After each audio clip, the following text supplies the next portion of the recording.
ano naman, yan ang natural na yan, yung may pag. Nandyan ba si ano? Hindi naman. Asa si Ima? Matitambal pala. Tina, namay nga na. Yan ka talaga naglabing, ha? Mamaya second round. Sa second round daw sila. Sino? Hindi sa kusina. Tambal. Tama na, nakikita na yung tubo namin dyan. Hindi ka sumusubo. Hindi mo itong tubo.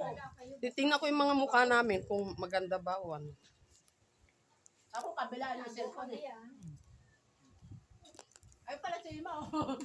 Po. Akala mo naman kinay yung aking buhok. Len na. Wala pong edit Ha? Sabi ko kay na. Na, sama ka. Dadasal tayo doon kay ano. Kanina na naman. Ah, kanina. Oo nga, kumakain ako nung nagchat-chat ka. Ah, Sarap kain ko eh. Ininto mo yung saan pagkain mo, dahil siya pamuntan mo ito. Hindi, sabi kasi na maghatid pa daw siya. Tinan mo si Janet, ang bilis magatid. Ang bilis makarating. Ha?